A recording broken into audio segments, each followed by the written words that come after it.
आउज़ुबिल्लाहिमिनश्शैतानिर्रजीम बिस्मिल्लाहिर्रहमानिर्रहीम। अस्सलाम वालेकुम नाज़रीन।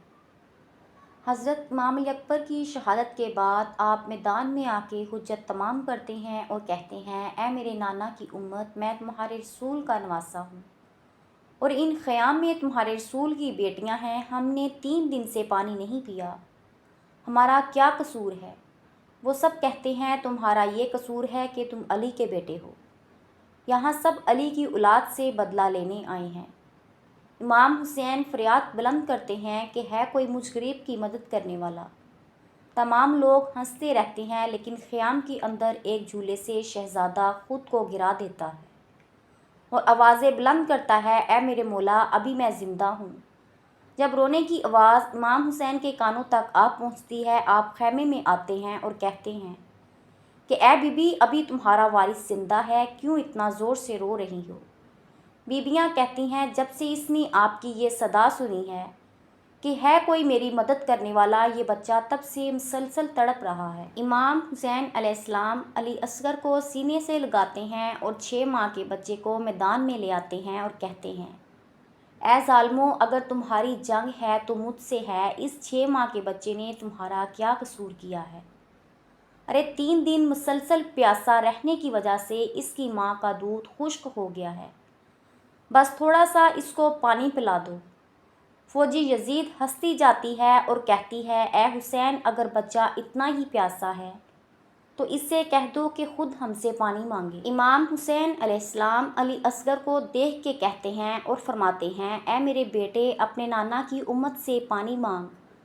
अली असगर फ़ौज की आंखों में आंखें डाल के कहते हैं, ए मेरे नाना रसूल अल्लाह की उम्मतियों, मैं तुम्हारे रसूल का बच्चा हूँ और 3 दिन का प्यासा हूँ, मुझे थोड़ा पानी दे दो।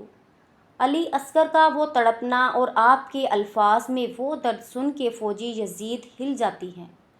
इतनी देर में उमर बिन साद कहता है कि हुरमला देख क्या रहा है, ये फ़ौज भारी हो जाएगी, जल्दी निशाना ले, इस बच्चे का काम तमाम कर। बस वो हुरमला 3 नोकों वाला तीर निकालता है। तारीख़ में लिखा है, वो तीर इतना वज़नी था कि अली असगर को चीर के इमाम हुसैन अलैहिस्सलाम के बाजू पे लगता है। अली असगर मुस्कुराते रहते हैं और आपके जिस्म से खून बहता जाता है। इमाम हुसैन अलैहिस्सलाम अपने बच्चे को शहीद होता हुआ देख के चाहते हैं कि यह खून आसमान के हवाले करें। आसमान तड़प के कहता है, ए नवासा रसूल, हम क़यामत तक पानी नहीं बरसाएंगे। आप चाहते हैं खून को ज़मीन के हवाले करें। ज़मीन रो के कहती है, ए नवासा रसूल, हम क़यामत तक अनाज नहीं उगलेंगे।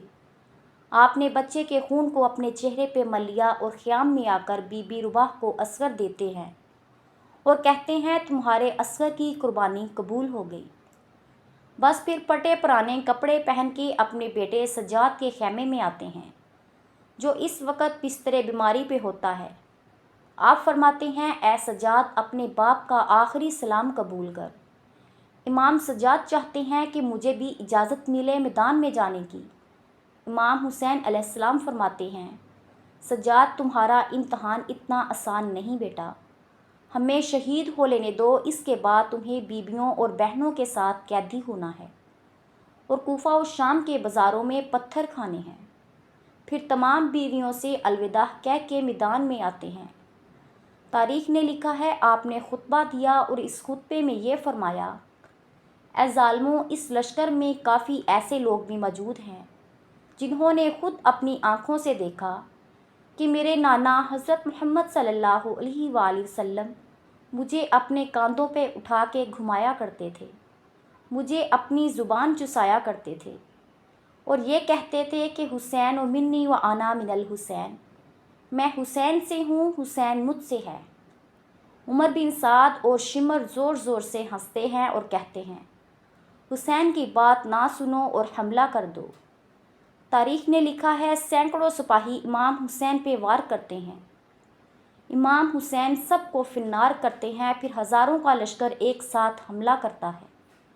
इमाम हुसैन इनको भी फिन्नार करते हैं। बस इतनी देर में आवाज़ आती है, हुसैन पे एक साथ हमला करो। बस एक तरफ रसूल अल्लाह का नवासा जो 3 दिन का भूखा प्यासा है और दूसरी तरफ 9 लाख का लश्कर। امام حسین شیر کی طرح ایسے حملہ کرتے ہیں کہ فوج بھاگنا شروع کر دیتی ہے۔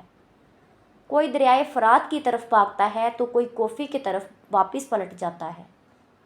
عمر بن سعد کہتا ہے، میں نے خود علی سے سنا کہ میرے تمام بیٹوں میں سب سے اچھی جنگ حسین لڑتا ہے۔ اے لوگو، حسین کو مات دینا ناممکن ہے، بس دور چلے جاؤ اور حسین کو تیر مارو اور کچھ سپاہی جا کے خیام کو آگ لگا دیں۔ جب حسین خیام کی طرف جائے تو تم تیر مارنا، اور جب حسین تمہاری طرف آئے تو تم خیام کی طرف پلٹنا۔ بس سپاہی دور جا کے امام حسین علیہ السلام کو تیر مارنا شروع کرتے ہیں۔ تاریخ نے لکھا ہے، کوئی نیزہ مارتا ہے، کوئی بھالا پھینکتا ہے، کوئی تیر مارتا ہے، کوئی تلوار مارتا ہے۔ جس کے پاس مارنے کے لیے کچھ نہیں ہوتا وہ کربلا کی گرم زمین سے پتھر اٹھا کے امام حسین کو مارتا ہے، اور وہاں خیام کو آگ لگنے کی صورت میں بیویوں کی آوازیں بلند ہوتی ہیں۔ امام حسین کبھی خیام کی طرف جاتے ہیں، کبھی میدان کی طرف آتے ہیں۔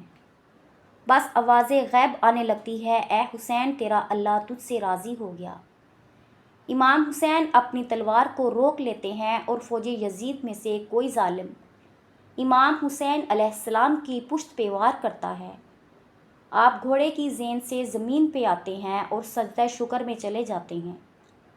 مسلسل اللہ کے دربار میں عرض کرتے ہیں، اے اللہ تیرا شکر ہے کہ تو نے محمد کے نواسے کو اس عظیم امتحان کے لیے چنا۔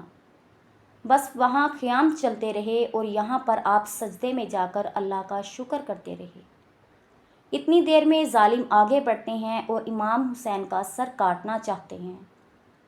تاریخ نے لکھا ہے، جو بھی امام حسین کے قریب آتا ہے، امام حسین کی آنکھوں میں ان کو رسول اللہ کا چہرہ نظر آتا ہے اور وہ دور چلا جاتا ہے۔ شمر کہتا ہے، یہ کام مجھ سے ہی ہونا ہے۔ نواسہ رسول کا سر کاٹ کے نوک نزاع پر بلند کرتا ہے اور امام حسین علیہ السلام کے جسم مبارک پر گھوڑوں کو دوڑایا جاتا ہے۔